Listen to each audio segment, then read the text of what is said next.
Call the meeting to order. I want to welcome everyone to the December meeting of the Lenoir County Board of Education. First item on the agenda is the invocation. We'll call on Diane Lynch for that. Let us pray. May the words spoken in this room tonight be beneficial to the students, parents, staff, and administrators in our school system. And may we be led by the guiding principle to always base our decisions on the best interest of our young people. Amen. Amen. Would everybody stand for the Pledge of Allegiance?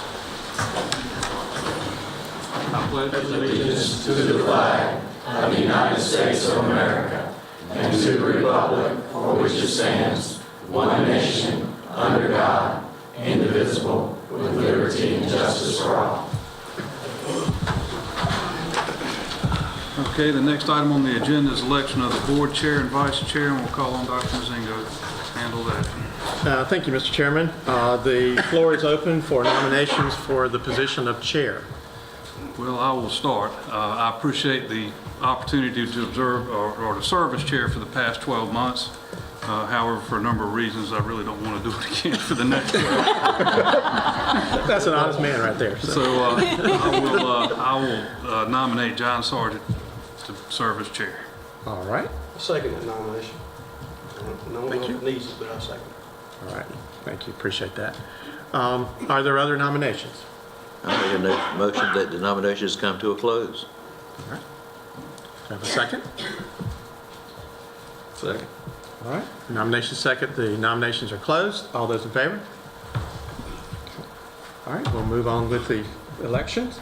All those in favor of John Sargent being chair of the Board of Education, please indicate by raising your hand. Okay. All of those opposed?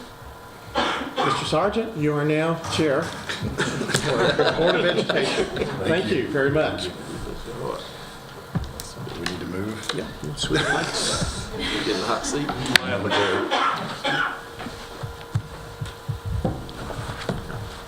Carolyn, can you take over now? Do I need to do the vice chair too? I guess John should probably take over now, right? I think so. Vice chair.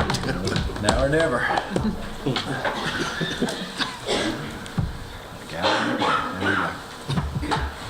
The next item is the election of the board vice chair. Mr. Chair, I'd like to nominate Bruce Hill. Second it. Nominate Bruce Hill. Second. All right, we have a nomination by Mr. Braxton of Mr. Hill and a second by Mr. Smith. Move the nominations be closed. I second it. All in favor of closing the nomination signify by raising your right hand. Nominations are closed. It's time to vote. All right, all in favor of Bruce Hill being elected the vice chairman of the Lenoir County Board of Education signify by raising your right hand. All opposed? The nomination carries. Mr. Hill is the vice chairman of the Board of Education. Congratulations. Thank you, sir. All right, moving forward on the agenda, the board chair comments. Obviously, I haven't prepared any comments. I do want to thank Mr. Filippelli for his service the last 12 months and the last 11 years. He's been a great asset to the board. Also want to thank my fellow board members for, I guess, encouraging me to serve as the chairman for the next 12 months, and I plan to do that to the best of my ability. Next item is the approval of the agenda. Has everyone had a chance to review the agenda for tonight? Do we have a motion to approve the agenda? So move. Second. All right, motion by Mr. Braxton, second by Mr. Stroud. All in favor of approving the agenda, signify by saying aye. Raise your right hand. That's what you'd like to do. Have to get used to this. Anyone opposed? The agenda is approved. The next item is the approval of the minutes from the November the 4th, 2013 meeting. Do we have a motion to approve the minutes? Motion to approve minutes. Second. Motion by Mr. Hill, second by Mr. Nobles. All in favor of approving the minutes, signify by raising your right hand. All opposed? The minutes are approved. The next item is the superintendent's report. Dr. Nzinga. Thank you, Mr. Chairman. Ag Carolina Farm Credit has awarded Banks Elementary School a $2,000 grant through the Fund for Rural North Carolina Corporate Giving Program. A check will be presented to the grant recipients during a luncheon held December 13th. Kinston High School drama students under the direction of Mr. Clay Raines competed in the Regional North Carolina Theater Conference High School Play Festival in Boone, North Carolina on November 8th. High schools across the state compete in this event, which features one-act plays. Kinston High School received Judge's Choice, which is actually first place, and will compete at the state level in Greensboro on November 22nd. Other honors they received were overall Best Ensemble and Best Director. This is the third straight year that Kinston High School has received these two awards. Congratulations to Kinston High School. Janine McBride, LCPS Gear Up Community and Family Facilitator, was selected to present at a pre-college expo and symposium sponsored by the University of North Carolina at Chapel Hill's Carolina Higher Education Opportunities Programs, and there is an acronym for that. Her presentation was entitled, "College, Why Not? Going is Not an Option." The presentation explored the three different levels of education: non-high school, graduate, high school graduate, post-secondary, and beyond graduate, the income associated with each respective education level, and the value of an education in a fun and interactive way.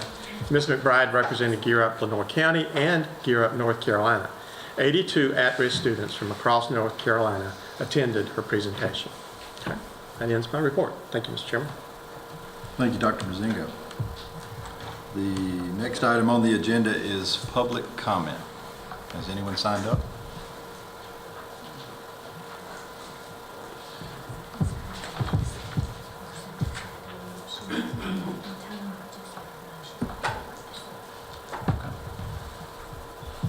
We do have 3 people signed up for public comment tonight.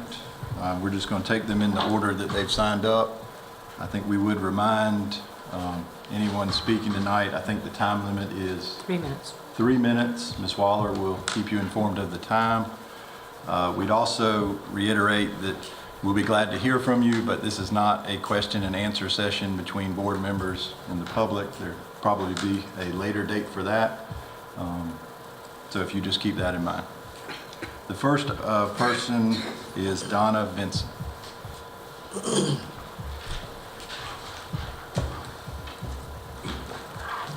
Good evening. I appreciate the opportunity to be able to sit here tonight and speak to you guys. Unfortunately, due to this meeting falling off the end of a holiday weekend, the number of individuals here tonight do not reflect the amount of people that are concerned and have some of the same questions and concerns that I still have. Unfortunately, that schedule just did not accommodate, but I am speaking for a lot of folks tonight. As some of you probably already know, we did learn today that we did not receive the Race for the Top grant. That is quite unfortunate because I, of course, would love to see the money come to our county and work with our community and our students. However, one of the biggest questions that we had at the last board meeting, or at least some of the board members had themselves, was this even financially feasible to move forward? I didn't see how it was then, and I absolutely don't see how it is now. I have taken the opportunity to review some of the notes that Dr. Nzinga plans to present to the board tonight with the questions that were asked of him, and I would like to see some basis of how the figures came to be. I have toured these schools. They are not at a capacity where they could serve students. They're not at a capacity where big-bodied middle school students could be crammed into little rooms meant for K through 5. It's just not possible. The money wasn't there in the grant in the original proposal, and it's not there now. Some of the things that I really wanted to point out was whenever the time comes, again, the questions can't be answered tonight, but the busing issues, there are a number of buses that are being subtracted from the North Lenoir and South Lenoir School District. Those students are not disappearing.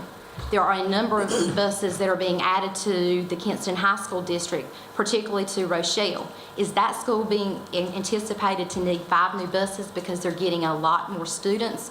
The biggest part of this is that we were going to be given a choice whether we did K through 8 theme or a combination of the two. I've done a lot of research out of state too, and it's sad that I can't do it in state. Unfortunately, there are not any counties in North Carolina that have gone completely K through 8, which is what we have potentially looked at doing. I have, however, looked out of state, and I've looked at a lot of doctors and professors from Missouri, Louisiana, Texas, Georgia, and Florida. And the one thing that I have found common, even if they are in favor of or see an advantage to K through 8 or themed schools, the most important factor is parental input and involvement. That is what we've asked for. That is what we still want.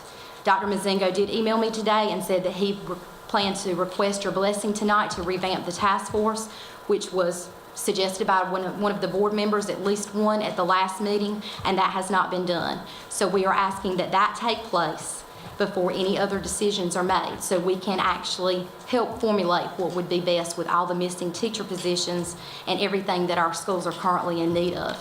The funds are not there to theme or STEM or STEAM any of these schools. And for every bit of research that can be brought forward to show an advantage, I can bring back that research to show a disadvantage. Ms. Vincent, that's time. Okay. Thank you for listening before, and I hope you listen to us again tonight. Thank you, Ms. Vincent. The next person on the list is Nikki Hayes. Okay, I'm not covering the part that Donna covered. Mine is just little bits and pieces, but I just wanted to bring forth to you guys, I don't know how many of you have kids in the school system. I don't know if any of you do, okay? Mine is 6. I cannot personally imagine my 6-year-old walking down a hall at E.B. Frank Middle School.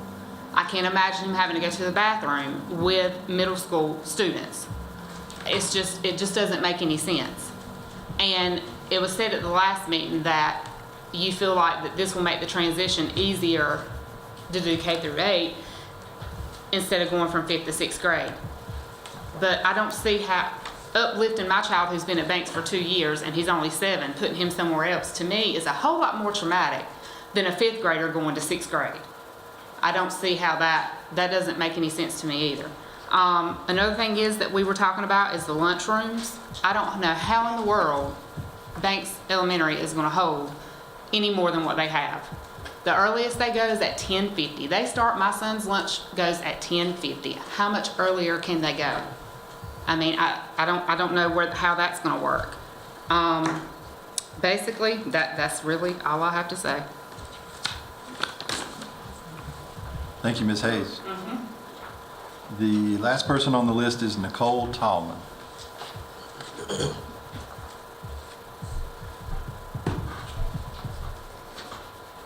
Hello, and thank you for allowing me to speak. I'm here speaking on behalf of a different group of parents, most of whom were unable to attend tonight. I want to let you know that I have done my own unscientific research on this as well by simply reaching out and speaking to members of the community, parents, volunteers, and particularly PTA members from different schools. And what I'm hearing from everyone is a real interest in simply learning more. We want to hear more about this. We're not opposed to it. We're curious. We also understand that all trends in public education are going towards the elimination of the middle school system. And to us, that is certainly worth looking into. And we would hate to see this tabled for a long period of time based on opposition. So we're simply asking that you continue with your research and continue to keep us informed. And we would like to work with you on this endeavor. Thank you. Thank you, Ms. Tallman. That concludes the people who have signed up for public comment. We'll move on to the presentation section of the agenda. The first item is a response to board questions for the School System Improvement Task Force recommendation. We'll recognize Dr. Mazingo. Great. Thank you, Mr. Chairman. I have asked other people to help me both do the research to answer the question and to present tonight. The first issue we'll deal with, and the question was asked, why not high schools first? I've asked Ms. Lynch to work as, and we worked as a team to answer the questions and trying to address the issues that came up in the November or the October meeting, I think it was. She is going to talk to you about the kind of the rationale for beginning with grades K-8 and Latham Foundation, or ultimately why we thought it was important to begin with some of the younger grades rather than starting with high school. Okay, Ms. Lynch. Okay, thank you. So why not high schools first? There are three main reasons that we chose to start with K-8. And to explain my very first reason, I need to describe to you what we mean by a high school academy. The high school academies that we envision will be within our current high schools and will focus on specific career areas such as STEM, the arts, healthcare, and others that will be determined. In order for our students to be able to choose the most appropriate high school academy that best fits their academic interest, that will lead to college and career goals, they need to be exposed to what the career choices are before they enter high school. This exposure can best be done in the early years with career awareness and development opportunities. These programs introduce students to career options. Researchers have recommended that career awareness be provided early, even in elementary schools, so that by the time they enter high school, students have developed or identified an interest in a particular area and can make an informed decision about the high school courses they need to take and the academy they need to go to. According to research, positive outcomes of early career development programs have been found to be an increased understanding of the world of work, improved skills in making informed decisions, enhanced academic, personal, and teamwork skill development, a clearer sense of direction for them, and motivation to persist and attain post-secondary training. So based on this information, our students need this career awareness in the K-8 grade span so that the high school program they choose will hopefully be more relevant to their interest and skill. The second reason to start with K-8 instead of high school is the need to teach habits of mind to our K-8 students. Habits of mind teach the soft skills that our business leaders tell us over and over that our students just don't have. These are skills such as being persistent, being flexible, striving for accuracy, learning how to take a risk, knowing how to work together, how to think interdependently, how to work dependently and independently, and there are many others. These skills, when they're taught in the K-8 grades, will have time to be developed, and then students can put these skills into practice in the high school academy internships and job shadowing opportunities that will be offered to students by our business partners. We do expect with the development of career high school academies, there will be many more opportunities for internships and more opportunities to experience the real world of work. And the third reason for starting with K-8 is based on test scores. In general, our test scores show a drop when students move from elementary to middle school. Our 2012-13 test data indicates that fifth graders from 7 of our 8 elementary schools had a drop in either reading or math in their first year of middle school.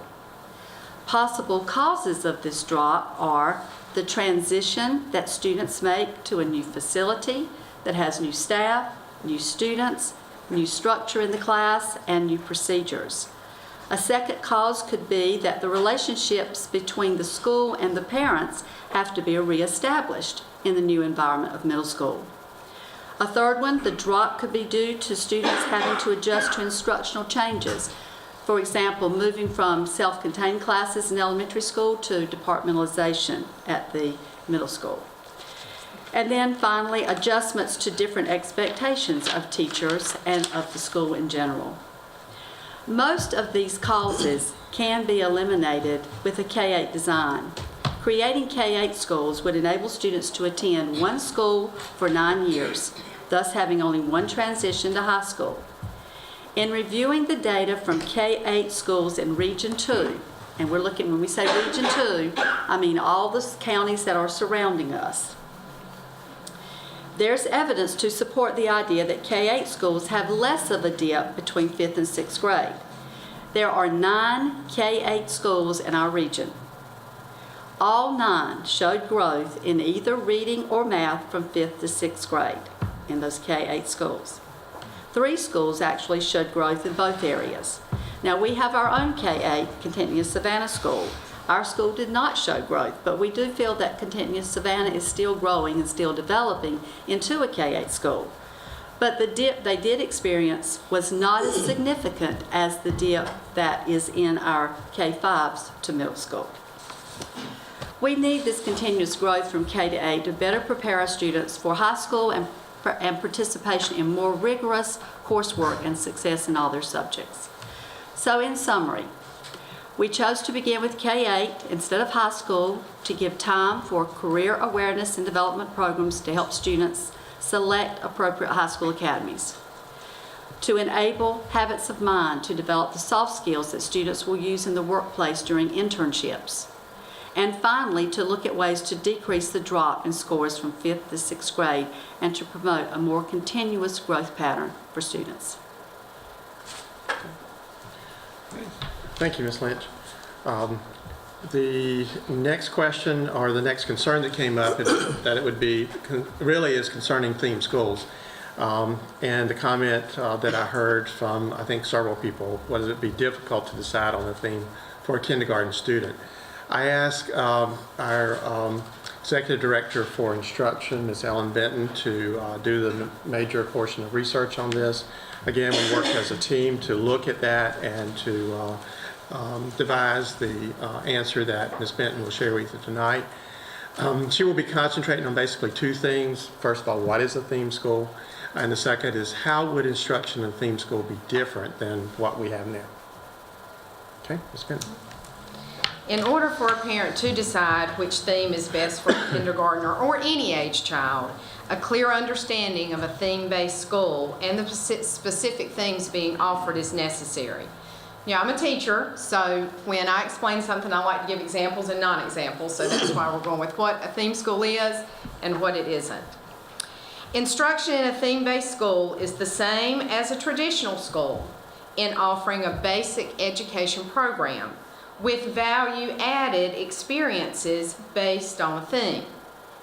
It will have the same instruction that we have now in our schools for general education purposes, such as instruction will be based on the North Carolina Standard Course of Study.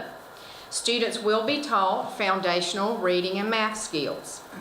Timely interventions will be provided based on data for students who are struggling with reading or math.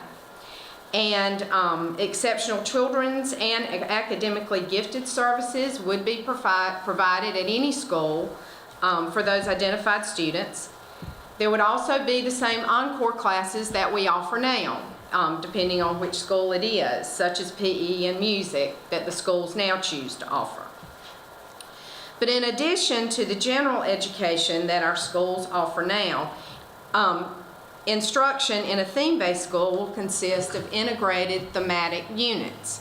So why is that value added? Why is that better? Robert Marzano, a leader in educational research, has through multiple research studies determined the 12 strategies that impact student learning in a positive way. Thematic instruction heads that list. The research also shows that students in a theme-based school have more positive attitudes and behaviors, attendance is higher, academic goals are higher, there's a greater sense of community, parent involvement is higher, and the community involvement is more focused on the curriculum. The best way for me to describe theme-based instruction is that lessons and units would be delivered in a theme school with an overlay, or a lens, if you will.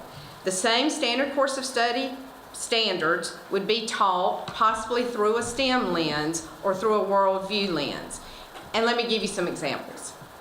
So a 5th grade teacher in any of the schools, in any of the theme schools, might work together to develop a unit on reading and analyzing biographies. That might address two different standards. It might be an English language arts standard that students would be able to read and analyze informational texts for historical content and events. And it may also include the North Carolina Social Studies standard that student would be able to understand how human activity has shaped the United States. So the same unit, maybe at all the schools, would study a wide range of biographies, including national and world leaders, scientists, artists, celebrities, athletes, on and on. So let's say all the schools decide to choose a biography of Abraham Lincoln in this unit.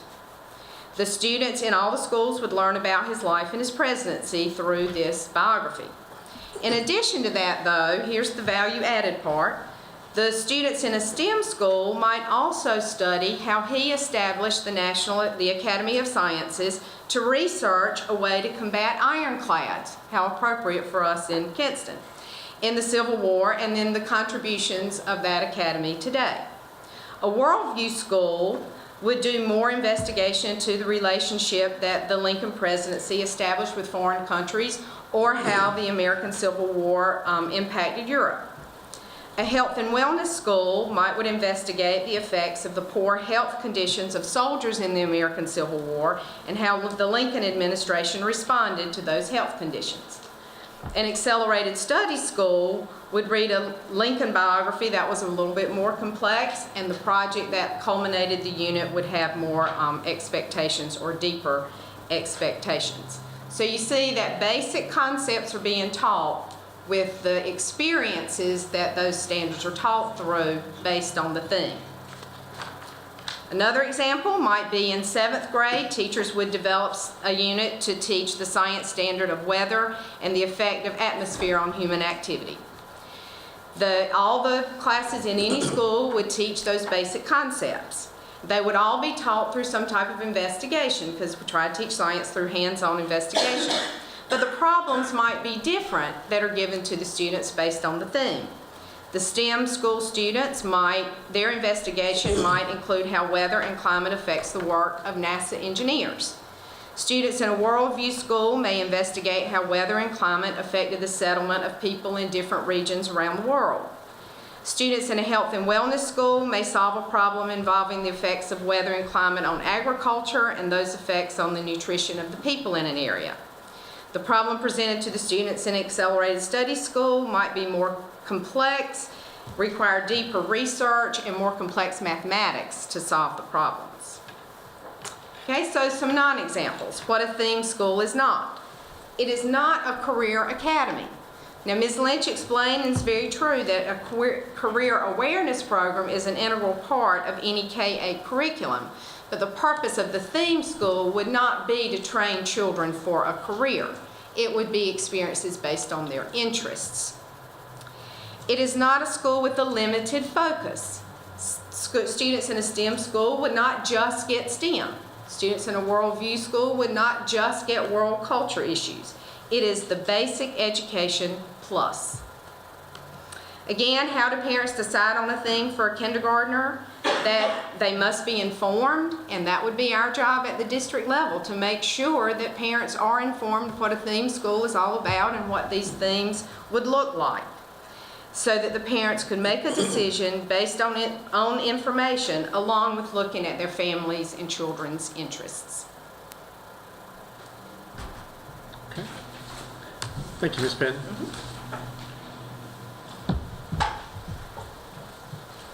There were quite a few questions asked about logistics and cost, and as you heard, what would be needed if we were to use all of our schools as K-8 schools rather than K-5 and then 6-8.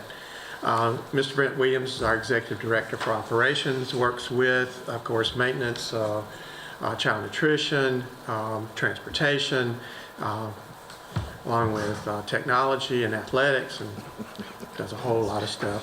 So a lot of these fell in his categories, and he has spent quite a bit of time. In fact, this is the area that took the most time to do the research, since it did require going through most of the schools, looking at what was needed, putting together some scenarios for transportation, and then thinking about the very specific question of how older students can be separated on the buses.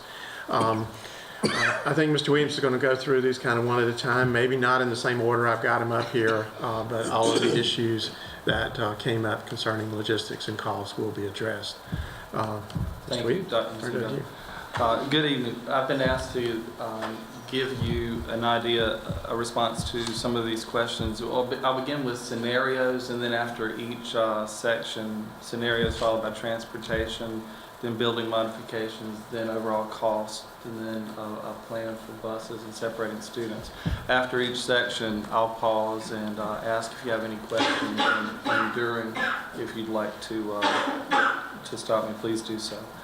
Possible scenarios, it's kind of difficult to say, well, how many possible scenarios do we have, because they're almost limitless. But in looking at the proposed K-8 concept, and then saying something close to that, I've tried to identify a few, and our team discussed those, and these are the ones we presented for you, but it's by no means a comprehensive or all-inclusive list.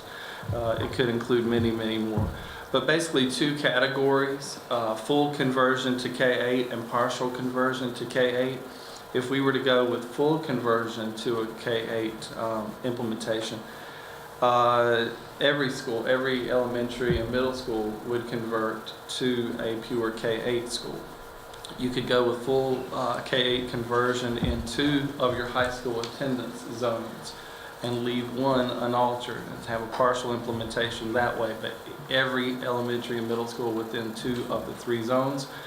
And further, you could go with full implementation of K-8 in 1 of the 3 high school attendance zones, and only have 1 of the 3 high school attendance zones covered for middle and elementary schools in those zones. You could go with a partial conversion, partial K-8 conversion, and one new K-8 school per high school attendance zone, sort of a pilot model in each of the 3 high school attendance zones. You could do partial K-8 conversion with 1 new K-8 in 2 of the 3 high school zones, and then you could do a partial conversion with 1 new K-8 in only 1 of the 3 high school zones. And finally, you could do a partial K-8 conversion with 1 new K-8 for the district, for Lenoir County Public Schools. And students from all areas of the county could attend a single K-8 school, possibly a magnet-style school, possibly with a greater focus on 1 or 2 themes, but wouldn't have to include that. But like I said, that's by no means a comprehensive list, but it is a list of possible scenarios that would be close to what has been proposed, but would provide different flexibility or different considerations. Switching to any questions about scenarios. Okay, switching to transportation cost.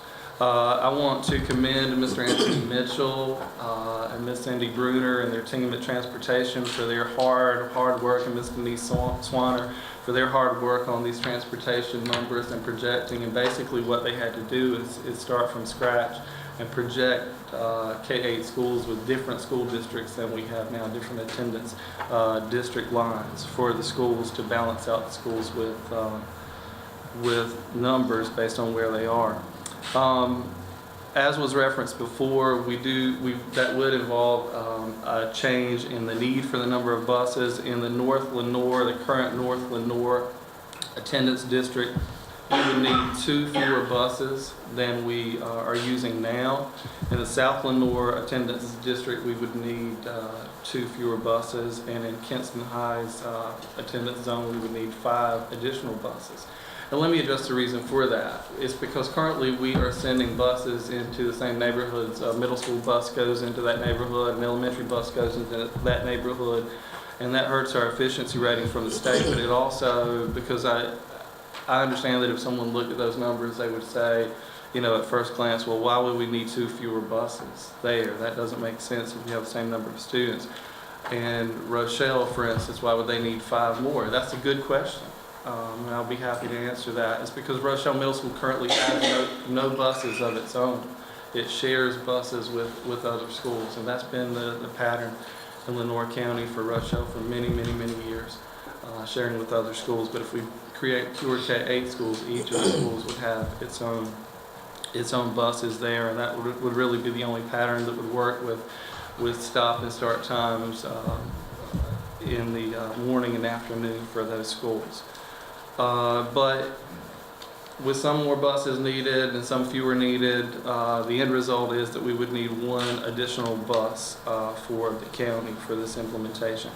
In terms of mileage, and mileage is projected by, and the way we arrived at these mileage numbers, we looked at, you have an AM route and a PM route, and we used an AM route, and Mr. Mitchell and his team just chose one, for the sake of numbers, one day, and projected one day for an AM route. Why an AM route? Because it changes less frequently than the PM routes. The PM routes, you have kids going to after-school programs, and you have vacillation and changes. So those numbers look very different. If you look at Monday's numbers through Friday, by day they change, more so than the morning numbers. So we used the one-day numbers, and I'll be happy to talk to you individually more about the individual numbers. But the summary of it is, in looking at transportation costs, the difference for all three high school attendance zones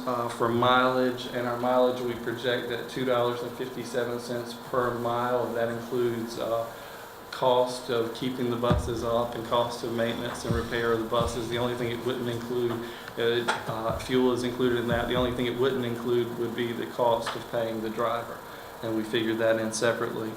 But 683 fewer miles per day for the AM route, and if you look at, and that would be $286 fewer dollars for the North Lenoir attendance zone for that one morning, $1,227 fewer dollars for the South Lenoir zone, and $244 fewer dollars for the Kinston High zone, for a total of $1,757 fewer dollars. But don't be led, I do want to say that we should not look at those as any type of savings, because we are projecting that, as I'll say in a minute after I talk about driver costs, it does look on paper like a savings, but we are projecting that at least that amount would be needed for transporting students, whatever decision would be made in whatever scenario chosen for transporting students to a common site for athletics. This amount, at least this amount, would be needed. We're projecting that it would come out about even, but this would not be a cost savings measure, so we're certainly not presenting it as that, but $1,700 for that morning route for mileage use. Hours, for North Lenoir, it would be 4 fewer hours per morning, 4.2, South Lenoir 9.5, Kinston High 5.45 for that attendance zone. Driver cost, $118 fewer dollars for North Lenoir zone, South Lenoir $293 fewer, Kinston High $263, $76 fewer, for a total of $488. And we figured that into what I said earlier. The overall cost would probably be offset just about equally by the cost of transporting kids to a common site, if that's the decision that would be made in whatever scenario is chosen for athletics in the afternoons, and also the cost if any kids were transferring out of attendance zone, out of district, as some do now for special needs purposes or other issues that have been approved by the district. Any questions about transportation cost? Yeah, how did you figure it, just in case a kid wanted to go to a different theme than what was the school that he was currently living in? Well, the proposal would be to repeat the themes in each attendance zone, but we did go ahead and project, in case we had quite a few transfers, we projected on the high end. That's why we're saying not to look at the $1,700 per AM route per morning to say, well, that's going to be a savings times 5 days a week. We do think, quite honestly, that that would be offset by the cost of transporting the kids for athletics in the afternoon. So that's how we arrived at that. But it's really almost impossible to project how many kids might transfer out of zone. Spent a long time thinking about that and going back and forth on those projections. So you're thinking, your plan is assuming that there's going to be all the same, all themes are gonna be represented in the district. Well, that's That what was was the proposed. plan. Right. And K-8 bus systems are cheaper to run. I mean, that's clear. But we're adding cost from two aspects. One is allowing students to transfer out of attendance zone to another theme school if they would choose that. So there's a choice factor involved. And also, as Mr. Williams has mentioned, the cost of transporting middle school students to a central site. So there would be additional costs, but there are also inherent savings. The best we can look at the numbers and project how many of those would transfer around, it's about a wash. Really don't want to present this as savings, as Mr. Williams is saying, but we do think that there would be cost savings based on the K-8 model that would offset the additional costs of transporting students to different schools into a central site after school. And some schools run after-school programs too. Someone asked me before the meeting about that. Those programs are funded differently with remediation funds, and they're per school. Some schools do them, some schools don't. Some schools run them for 3-4 weeks. Some schools run them all year. So that's per school in my decision. So it would be almost impossible to project. And we did ask principals for input, and they did provide it.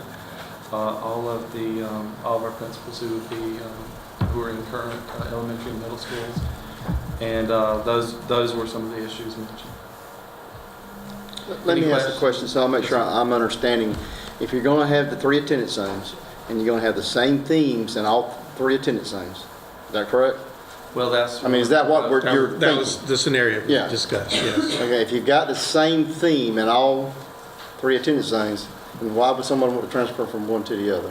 Well, they may transfer within the attendance zone.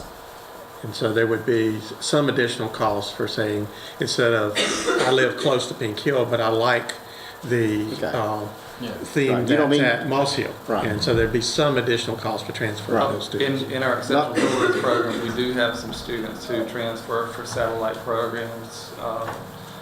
An autism program might be at one school, but not any other schools around the area, so they transfer there, and it might be outside the attendance zone. So we tried to project for those variables as well. There's so many factors to consider that could sway it, but most of the transferring, as Dr. Zingo would indicate, would be potentially within the same attendance zone. It would be rare for a student to transfer, as it is now, rare for a student to transfer out of the current attendance zone across the district. That's right. Which is why we originally thought about having the same themes in each attendance zone, because if we transferred across county, it would be cost prohibitive, no question about I think that. the transportation costs there would make it not feasible at all.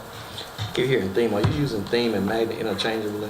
No. Because I know you. Okay, I know I heard you mention magnet. I said a magnet style school, but no, I think the theme school here would be different from the traditional magnet school. Any questions about transportation? Let me ask this. And for purposes of your numbers, you're still putting the 8th graders on the same bus as kindergartners and first graders, right? That's correct. Has there been any effort to look at separating those and how that would affect the numbers, or? We were looking at basically the same model we used for Continuous and Anna with transportation. We were also With looking K-8 schools. at K-8 utilizing what we have. I mean, we could certainly do that. And the model that the other K-8 schools I'm aware of use in terms of transporting all ages on the same bus. So you're not aware of any K-8 schools that I'm split not, that up? But there's a lot of K-8 schools, so there may be, but I'm not aware of them. So you're saying in most of the K-8 schools that you're aware of, they transport the 8th graders into kindergarten on the same bus? I'm sure they have a process there. As we do at Continuous and Anna. Right. But you have a process. Right. I guess since you mentioned that, the only concern I would have with that, well, the basic concern, I know you can separate them, smaller kids to the front, larger kids to the back. But I guess my issue is the language the 8th graders and 7th graders use that I wouldn't want my 9-year-olds to hear. You know, I know they're gonna hear it at some point, but not be hearing it every day. That would be my concern. And what Mr. Sargent asked about, has it been looked at to separate maybe different buses? I know that would be a different cost, but also we have to look at the fact of the influence that those older kids will have on the smaller kids on the bus. Sure, they hear it other places, but on the bus is a confined place. They're gonna ride with them for a while, and they're gonna be exposed to language and other things that I know go on the middle school bus. So if you got it going on at Continuous Vanity, what kind of, what kind of problems have you encountered, or what kind of results do you have with that? I think I'm correct in saying that Continuous Vanity has less discipline problems on the bus than other schools. They have certainly figured out a way, as other K schools have, to manage that. We do know also from the research and also from experience that the older kids actually act a little better when they're around smaller kids. They're more of a role model.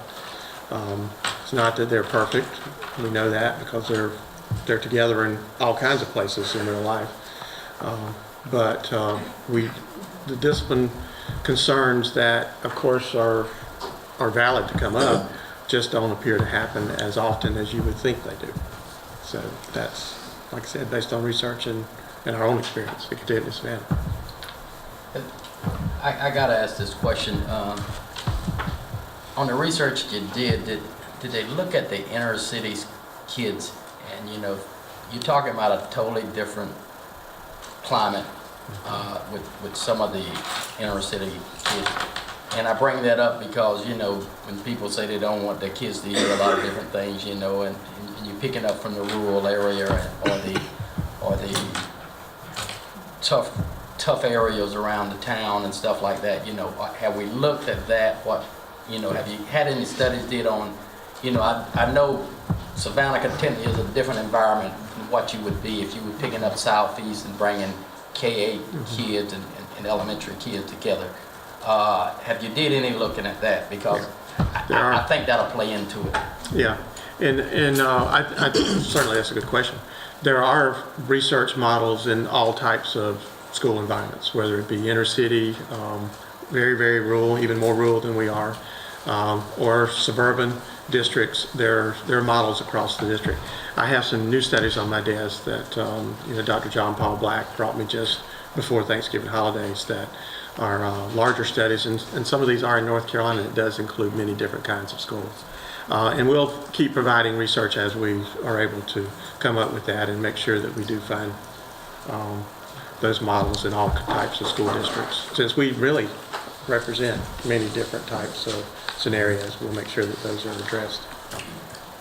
I also noticed here that it said that information does not include exceptional children buses. Have we done any studies to see how many exceptional children buses we would need if we went to that model? Certainly, but that's a whole different projection, and we'll be glad to provide that for you, but it would skew this data because our EC program, we might transport a student from Pink Hill to Kinston High School, and the bus might have only a couple of children on it, a handful of kids, but it doesn't follow the same guidelines as the rest of the school transportation fleet. And if you look at an efficiency rating, it doesn't help that, but we have to do what's best for children. But certainly we have to take that into consideration. Certainly we have to take that into consideration. Oh, sure. The other factor is the EC transportation routes change literally by the week. And our EC transportation routes next year will probably look very different than they do this year because the transportation is based on the needs of the students, and EC students move around the district already based on their needs and the school that has the opportunity that they need to take advantage of. So that is almost too changeable to even get any kind of projection on what this might look like. There's no reason to think it would cost more. There's no reason to think it would cost less. Simply, we won't know until we know what kids are going to what schools and what those needs are and where those needs can best be met. That's almost a day-to-day job to figure out. You might be looking at some changes in programs at certain schools, exceptional children's programs serving students on a satellite format from various schools. Any other questions about transportation?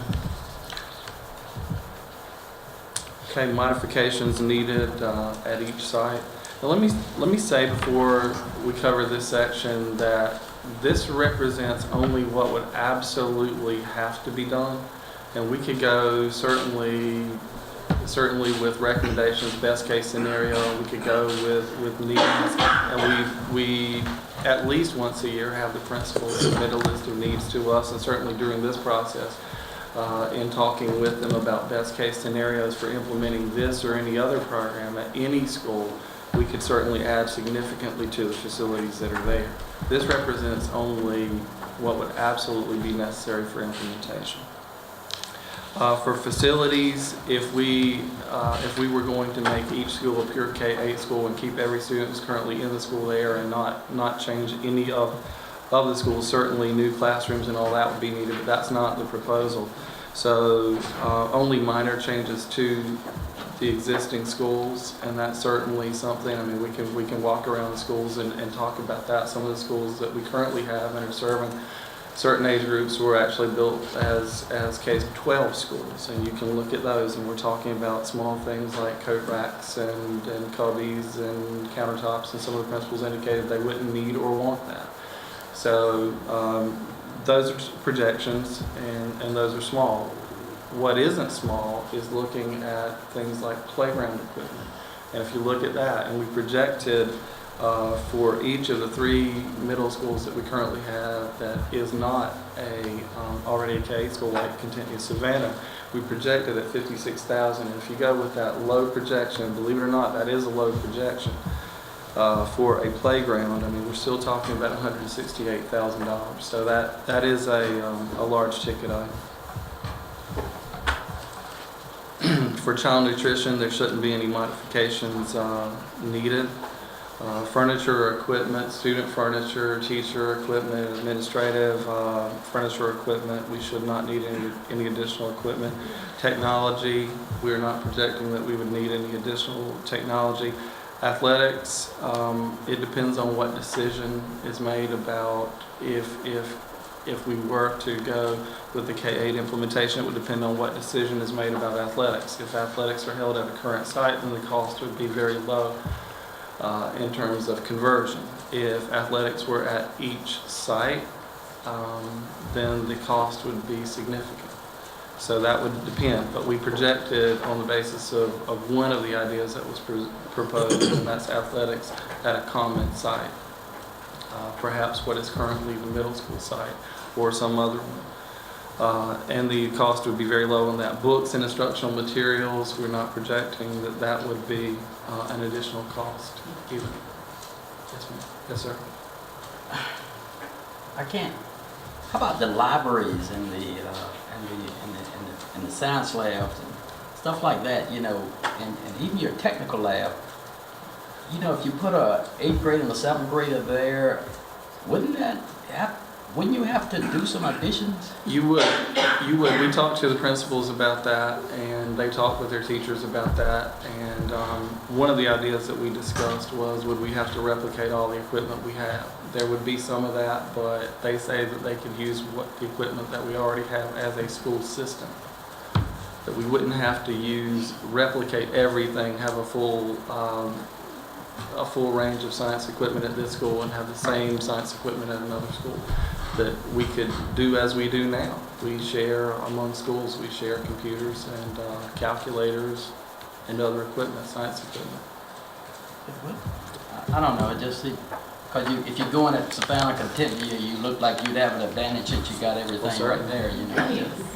Absolutely, and I mean, and as I said before I started this section is probably the most difficult one to do, because who can't? I mean, those of us who are parents in the school system and all of us, if you go onto a campus of any school, you want the best for our children there. You want everything that you can possibly give them, and that list could get very long, very fast at most of our campuses.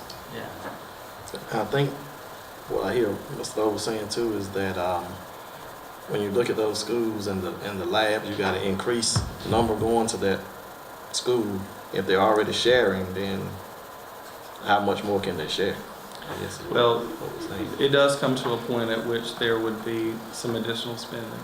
Okay. Then and jumping out, I'm looking at the list here about the modifications also, and one really strikes me as, well, it just strikes me when I look at where it says, Frink, no significant modifications, and I don't quite understand that one, because Frink in itself needs significant modifications. Oh, absolutely.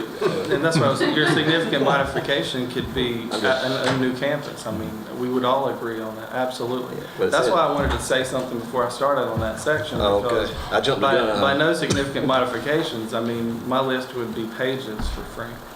And I think all of us would have a list like that. I got a little bit ahead of you, didn't Oh, absolutely. Okay, If we were going with what really needs to be done at the school, if we're only sticking to how to implement K-8 and what would be involved for the board to consider that, then this would what would have to be done. But as far as what needs to be done, best case scenario, you're certainly right about the campus. I mean, is that school even viable for K-8? I guess is the main question. Well, some of the classrooms at Frank actually were elementary classrooms originally. But you factor in the age of the facility, the condition of the facility, and I mean, you're talking tremendous cost. Any questions on building modifications? So the only significant, well, the only substantial cost you're predicting to convert, and I understand the difference between renovating schools and converting schools, would be playground equipment at the 3 middle schools. For facilities, yes. For facilities. Okay. And the transportation costs you've discussed, you're thinking are going to net out. Increased costs for athletics, but actually less buses, Right. less We're not time, projecting any savings for less K-8 miles implementation. for day-to-day use. Right.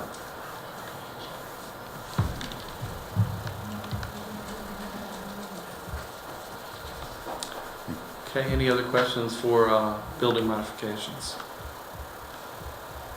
Okay, the final piece that we were asked to put together is a potential plan for keeping students, for managing K-8 students on the buses and having small children on with the older children. And basically, the only thing that would work would be to keep, or I don't want to say the only thing that would work, the only thing that the people are reporting to us is working is keeping the children separate. Now, assigning students, smaller students, younger students in the front of the bus, older students in the back of the bus, having a staggered time for students to leave the buses in the morning. The younger children leave first and go to one area, and then the middle-aged children go. The younger middle school students go to a second area, and the older middle school students go to a third area. In the afternoons, of course, the younger children would board first, followed by the older children. And of course, when they're on the bus, there's no way to keep them really separate. You can have the younger children at the front and the older children at the back. Do keep in mind, we've had for many years pre-K children on our buses with our elementary kids as well. So we're saying K-5, but we really have had for a number of years.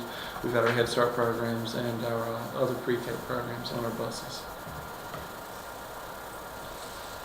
Is that similar to what we're doing at Continue right now? It is.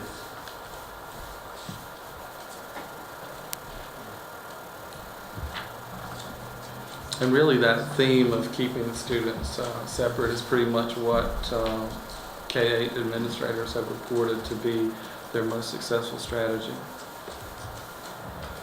Let me go back just a moment. I heard a young lady earlier mention about capacity in the lunchrooms and things. And my 2 girls would go to Banks as well, and of course yours. And we know that lunchroom is not really equipped to really handle it. Let me put it this way, they're stretching it when they're starting lunch at 10:50, and I do agree with that. But how would we facilitate the lunch periods? I mean, with that many kids at one location. Well, the plan, the proposal would not call for any more students at each site than they currently have. No more in each site. Right. So with the attendance zones, just saying it's staggering them or keeping them pretty much as they are. Second question I had was going back to the sports. You just mentioned sports. What issues will we run into by trying to combine those sports in those attendance zones. As far as, let's say, for example, basketball season. I've been to Kinston High. I used to not miss many Kinston High games. And just with those there and the people that go to that game, that gym is pretty much at capacity. I always facilitate the sports inside. I mean, I'm sure outside will be a little different, but the basketball. Well, we're just at a starting point with considering that. I mean, really no specific proposal about athletics has even been made. If we were to go down that road, then certainly that would have to be one of the things that would have to be looked at to overcome. And of course, in considering this, I think that's one thing we need. If we want to consider, we need to consider that as well as one of the pieces. But there wouldn't be any more students in the track than they currently have. Right. Currently, all the 7th and 8th graders in the Kinston High track are playing at Rochelle, or playing at Kinston High. Okay. The same number of students would be playing if they were in 3 schools rather than 1 school. Okay, So we're not increasing the number of athletes or the number of fans or number of parents. It's But that still would the be same number one of of a students. long number of So that's what I was misunderstanding. You're saying it's going to be the same number of students. So Right. And I But take it, that would be one of a long number of athletics-related issues that would have to be worked through. I take it the concern about athletics is more so if we split the 7th and 8th graders among 3 different schools in each high school district, they may not have enough to have teams. Right. I mean, That's- is that the concern? that was the reason for It the is. proposal to consolidate. So we make sure we could have all of the teams that we would want to have for our middle schools. Okay. And they would be viable at each school. Have you looked at how other K-8 schools handle athletics? Most K-8 schools are either large enough that they're able to maintain those programs, or they're either so isolated that there would be no way to have enough to run all the sports anyway. But most K-8 schools would have their own team. Any questions about separating students on buses? Thank you. That really brings it down to the concerns that I feel that I need to address, and I actually agree with those. We need more input from parents. We need more information is needed before holding parent forums. This is the point where I would certainly like to ask the board to bless that I would reform the School System Improvement Task Force. I received a lot of criticism for not having enough parents on there. I'm more than willing to add more parents, make sure that we're balanced all across the district. Also invite the media, as I did in the beginning. That didn't work out in the beginning. I'd make sure we had media on there. Kind of go at it in the sunshine, which is the way I always wanted to do it. And would probably like to reconvene the new School System Improvement Task Force after the holidays, after Christmas holidays in January. I'm about to present in the next item a mission, vision, and a set of goals. I think if we were able to adopt a set of goals for the district, that could certainly serve as a driving force for this committee to look at and to regularly bring back thoughts and ideas to the board to look at as we looked at those. My original intent was to put together a working group that had a cross-section of parents, citizens, business, educators, to discuss how we improve the school district. I still think we have a need to improve the school district, and I think that approach would still work. I'm willing to rethink, reform, and go at it in a different way so that folks are a little happier with that. But I do not think that we need to ever stop thinking about how we improve what we do for children. So with your blessing, I would like to reform that in December and start that up again in January so we can discuss this idea, but also many others out there that need to be talked about, and how we address our problems and improve what we do. You know, I'm not on the committee, but you know, I've been doing this a while. And have we looked? I know that the K-8 thing, it has some good points, and I'm not going to doubt that at all. But in all my years, though, it seems like just getting parental involvement is probably the key to all of this, that those kids tend to do better. And that's my way of thinking, if you can get the parents to, because see, that appears to be the problem that we have in our school system, is getting the parents to get more involved with their kids. And it's probably, records will show that kids that their parents get involved, they do better.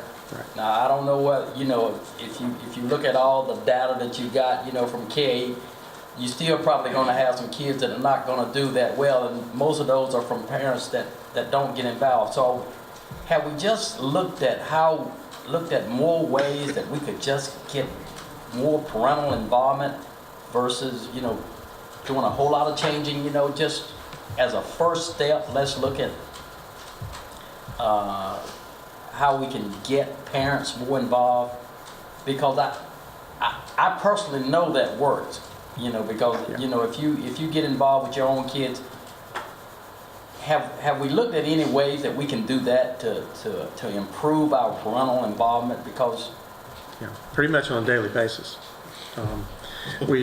That's a continuous process for us. You can ask any of the principals. We're always looking for ways to try to involve parents more and get them involved more in their education. We do know that some of the structures we're talking about, according to the research, come with more parent involvement. It tends to get more parents involved and keep them involved longer, particularly in the K-8 model. I just heard Ms. Benton talk about the theme schools also comes with increased parent involvement because it's a little different structure, and we can look at the studies that have been done that says that increases it. But to say we're not trying to look at parent involvement is oh no, I not wasn't true. saying that. I was just saying, have we looked at other ways to get them more involved? Yeah, and part of the discussion I'd like to have with the task force is about that very topic, along with a lot of others. What we've done is really pull out one small part of the discussion that happened in the School System Improvement Task Force. We got to the point with this topic where we really wanted to make a report to the board, as you remember from my October meeting, on all the topics we had discussed. This one has just created the most interest and concern. Some of it negative, some of it positive, honestly. But that one's kind of gotten pulled out as that is what we were doing. That really didn't even come up until some of the last meetings. We talked about a lot of other things. And so I would like to continue that process. We may never have K-8 schools. I didn't bring it to you to vote on, if you remember. I brought it to you as an idea that had been kicked around as part of other ideas. I don't think we've kicked it around and discussed enough yet to know what it is we need to do. I didn't think in October that we were at that point. So we need to continue this process and get to the point where we can go out and have a lot of discussion with parents and parent forums and the ideas and kind of choose the ones that we think will work, that parents like, that will accept. And if we can't assure parents that these are good things, then we don't need to do them. But we're not done yet. That's the whole point. Maybe I just jumped in. Okay. That's okay. But yeah, parent involvement is very, very much at the heart of what we need to do, and we know that. But I do think it's more complex than that. I think we may have to change some of what we do to get to that. But we'll figure it out at some point. And just let me say, in it's kind of defense of what Dr. Masingo was saying, it was that it is true, and myself and I think Mr. Hill and Mr. Sargent on that committee, and we talked about a lot of things, and like you said, this one was just one that somebody, I don't know who was, well, I ain't gonna say I don't know who was somebody, but it got pulled out and got spread over the internet and on Facebook and all this other stuff, that this is what we were gonna do, which never took place. They said that was just one of the ideas that was brought forth, just as he said, and that just stuck in somebody's mind, and they just took off and ran with it. And that's how it got to be such a hot topic with the free press and the internet and all that stuff. So there was a lot of things that were brought forth that I do think still warrant discussion on that. I would like to see you continue the task force to see what improvements we need to make with our school system. The one thing I would like for you to consider is that parents, most parents that want to contribute have jobs, and I was on a committee one time with the school system before I got on the board, and every meeting was at 1 or 2 o'clock in the afternoon, and, you know, staff was paid to be here, and parents had to take vacation time just to attend, so I don't know how you address that, but. We held most of our meetings after work hours, Okay. and we'll do that again. And that was in consideration of the parents and the community members that work. So we will try to make it a time that's convenient for people that work. But it is a good point, yeah. But we did that. And this is continuing, would be continuing as a study. Yeah, yeah. And looking for Continue to look at recommendations. ideas, and what I'd like to do is bring back the monthly reports to the board, just to let you know kind of what we're doing and what we're discussing. Could you even share the minutes with the board yeah. before? You know, I guess somebody's taking notes when you I'm have. very happy to. Like I said, I want to do it in the sunshine, completely open. Invite the media to be a part of it. And if I may, I'd like to commend Dr. Mazingo for being brave enough to step out and want to do these kind of things, because I've been on the board 9 years now, and we've always talked about trying to do things to improve our school system. That we want to try to provide what's best for our kids, not just my child, my 4 over here, but for all our kids. And so we tend to have a tendency, if it doesn't affect our kid, we don't really care. If it does affect our kid, we jump on the bandwagon, and we tend to usually have something negative to say about it. But he has had some foresight, I think, to want to try to make some improvements in our school system. And I think we need it in our school system, not only here in Lenore County, but statewide. And we need people like Dr. Mazingo that's willing to take that challenge and put forth and try to do what's best for our kids. And I don't think that since he's been with us, that I don't think he's made a suggestion or comment or recommendation or taken the action I didn't think was in the best of all of our kids. So I also would like to see the task, not just simply because I was on it, you know, and if other board members would like to serve, I'd be glad to let another board member take my place. Just like Mr. Smith said, there were a lot of things that were talked about before K-8 ever came up, but it was the only one that seemed to get the attention. And there were some good things from our parents, from our staff, and from our community leaders. And I think that's one thing we haven't done in this community, is we haven't involved our community and our community leaders what goes on in the school system. It belongs to all of us. So I'd like to commend Dr. Mazingo for doing that. I'd like to see the task force to continue. Is there a motion on the floor yet? This is on for a presentation item, not an action item. I'm ready to move on. I think you have your consensus. I mean, obviously, we have to continue to improve.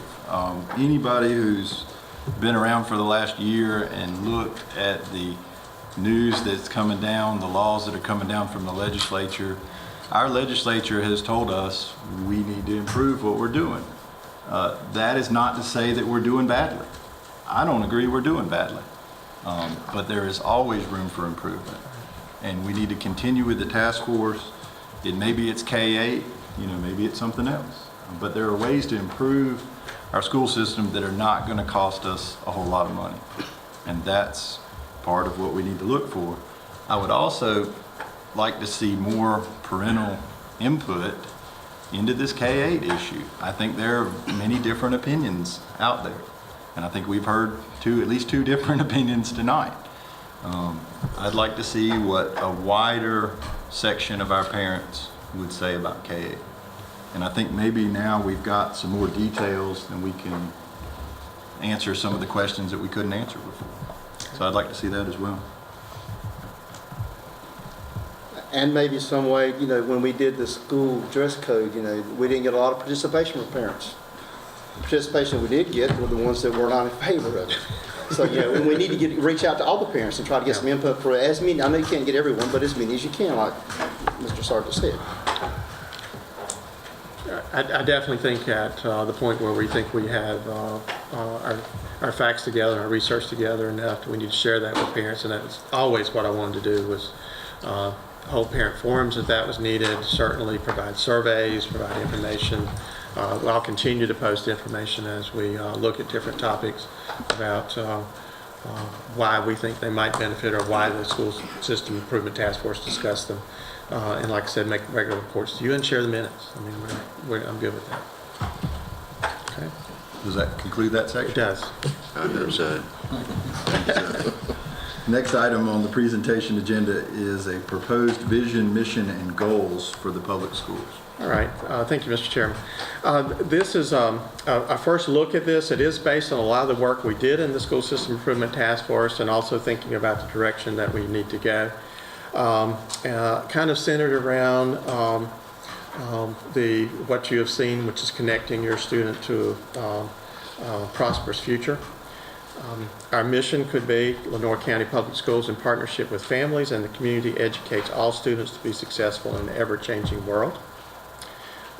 And our vision, what we want to see is that we aspire to be the school system of choice by introducing, exploring, and specializing in a variety of educational and career opportunities.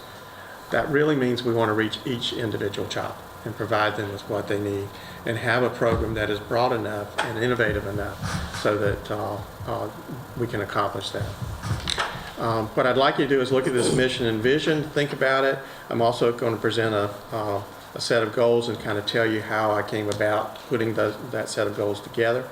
And then come back in January and hopefully settle in on a new direction with mission, vision, and goals. And that would provide the basis for how we'd reform and use the School System Improvement Task Force to look at how we solve some of these issues and how we reach some of these goals. When I did the goals, I kept hearing kind of Stephen Covey in the back of my mind say, begin with the end in mind. So the first goal that I wrote, the first one you'll see on the next slide, is this one, that LCPS students will graduate from high school prepared to begin a career in the workforce or with a plan to complete their preparation for a career in an institution of higher education or in the military. Almost since the first day I came to Lenoir County Public Schools, I said what we really needed to do is get kids to the point where they had a plan when they left us. Doesn't mean they need to be a finished product. They need to know where they're headed. And I made the statement several times, I don't think it's okay for a kid now to walk across the stage and graduate and kind of say, man, what do I do now? I think we need to really work in the district to expose them to careers, to expose them to different things, to help them put together at least a direction. Now, they may change directions, they may change plans several times, but we all know that we will work harder, and everyone, and children work harder, if they have a plan, if they know where they want to go. Even if they change direction, go in some different direction.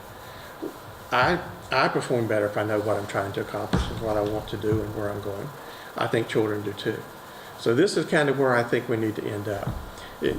What I started thinking about then is, if this is where we want to be, what are the problems we have to fix in the school district to get there? And I kind of started with high school and moved down to before they got to us. And you'll see that in the goals as we look at those. The first one is the one that you just saw. It's the one that where we want to get to. In order to do that, I think that LCPS students need to all have the opportunity to complete up to 2 years of college while still in high school. We do it with early college students. There's not a reason that we cannot do it with students across the district. I've been looking at models. I went to the National Early College Conference so that I could see what others were doing. Duplin County is working on this very same idea. There are many across the nation working on this idea.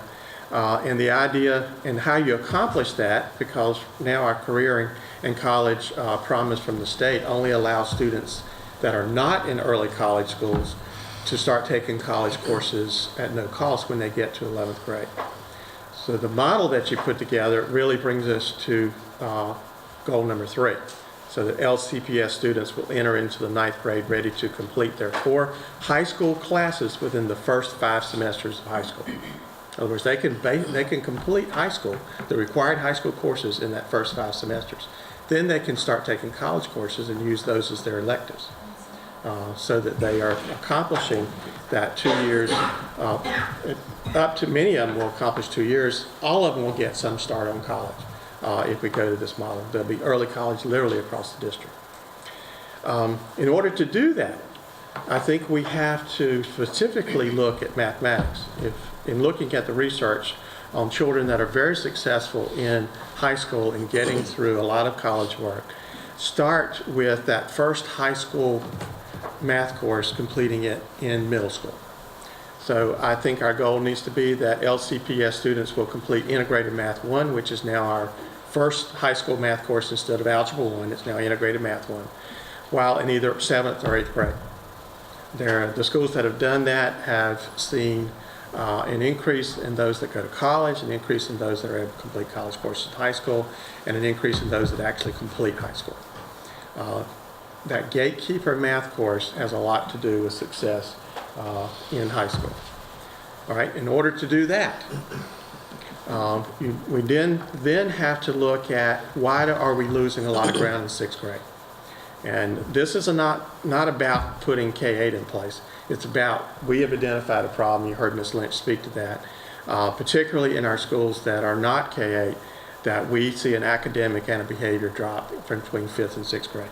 Whatever we do, if we want students to be able to accomplish what we have set up in the first 4 goals, we need to fix that problem.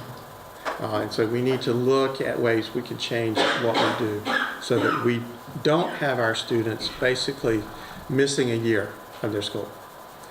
What we're seeing is not a lot of progress in 6th grade. They come out of 6th grade not a whole lot better than they came out of 5th grade. We cannot keep doing that if we want them to accomplish big things. In order to, one of the other things we know we absolutely have to have is that students have to read well, and they have to read well early. We are now under legislative mandate so that our students are reading proficiently by the end of 3rd grade. I think that's too late. I really would like to see us have our students be proficient in reading by the end of 2nd grade. If they can do that, if we all know if they can do that, then they're set up for success up the line. So we have to address all students being able to read. In order to have all students be able to read, because we know the primary problem that's with our students who are not able to read proficiently early in their school career are those students that come to kindergarten unprepared to do kindergarten work, which goes back to we need to find a way to expand our pre-K. We need to be sure that we reach all of those students that are at risk. So LCPS students will enter kindergarten ready to complete the standard course of study required for the kindergarten year.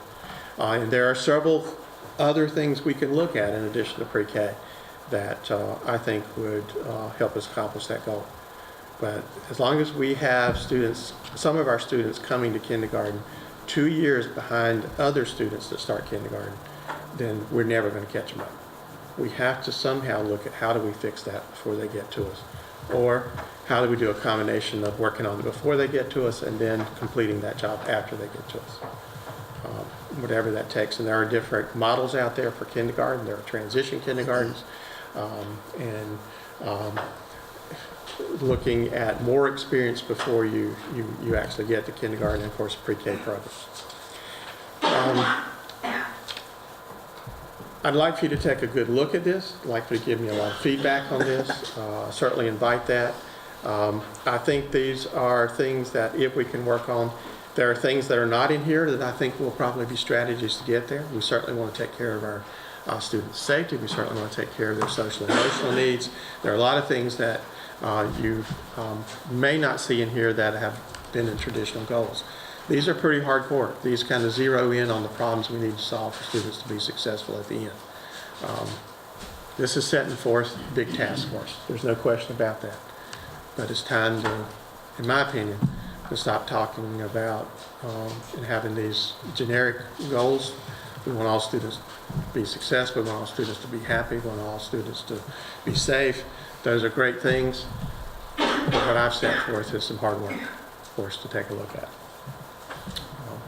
Not asking for an answer tonight, but I do want your input and would like for us to take a look at adopting a set of goals that will lead us through the next few years in the district in January. Well, these steps would actually raise our grades, our grade level, because Lenoir County has been down somewhat. No question that if we did these things would raise test. I mean, this is what the whole thing's about. Yeah.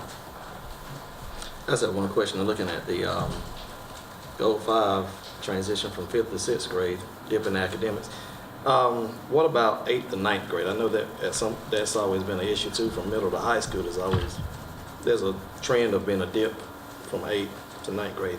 Good point. It seems to be less severe than for 5th and 6th. In fact, the dip in 5th and 6th actually, according to what I'm looking at, set up some of the problems that kids have from 8th and 9th.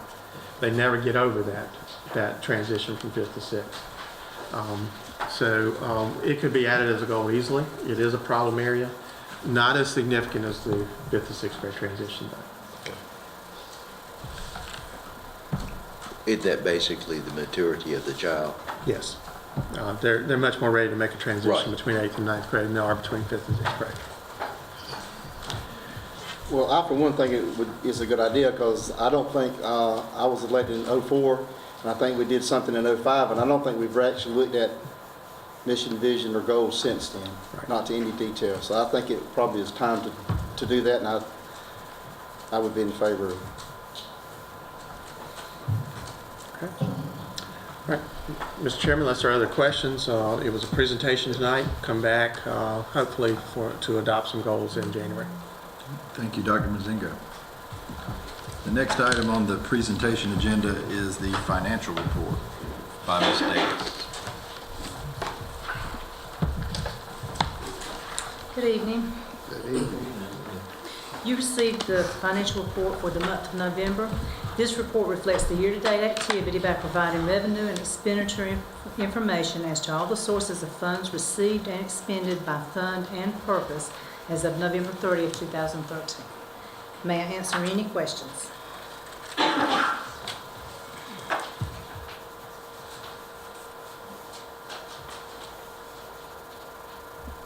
Anyone have any questions for Ms. Davis? Not out. And I take it, obviously, this does not include or factor in our action item for the night, tonight's action item about this local employee No, it does not. supplement. Okay. This is before. Thank you.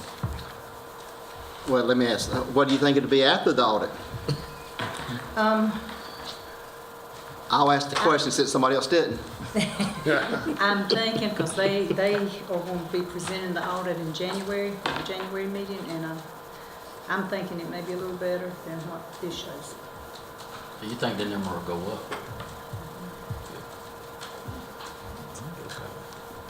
From what I've seen so far, yes. Good.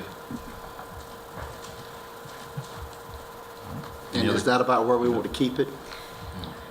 Don't want it to get much Don't want it to bigger get than much that. bigger. No. Which is why you'll be seeing some proposals on occasion to spend a little money. Good. Thank you, Ms. Davis. Moving on to the action item for the evening. I guess I'm pleased to present an increase in employee local supplements. Dr. Mazinga. Thank you, Mr. Chairman. As we're all aware, Kinston Charter did close, which is responsible for a lot of the increase in our local numbers right now. That is much more significant than people realize because we did send them a monthly check. They received the local portion of the funding for the students that they had there. Those students, a lot of those students at least, are now ours. And that is saving us a considerable amount of money. As I look at employees, both teachers and non-certified, they've had one small raise in 5 years. Nothing from the legislature this year, and it's been a very depressing year for all of our employees. It's not a lot, but I do think we now have the money to increase the teacher supplement by $100, or the certified supplement by $100, and the non-certified supplement by $50. That amount would be paid to the teachers in their second installment of their supplement. Since the non-certified people have already gotten their full supplement for the Christmas season, this would add an extra $50 to their June check. It's not a lot, but I think it will certainly say that we appreciate what our employees do. We appreciate especially teachers and how they work hard without a lot of pay. And hopefully we'll say, at least from the board and from administration, thank you. We are financially able to do this, and certainly would recommend it for your consideration. I move we approve the increase in the employee local salaries. Second. Question, do I need to recuse myself?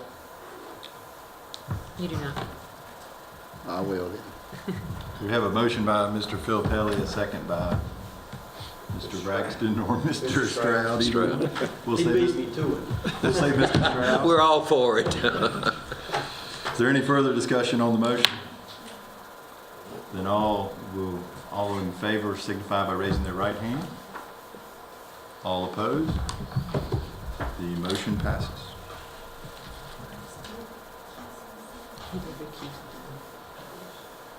The next item is to go into closed session.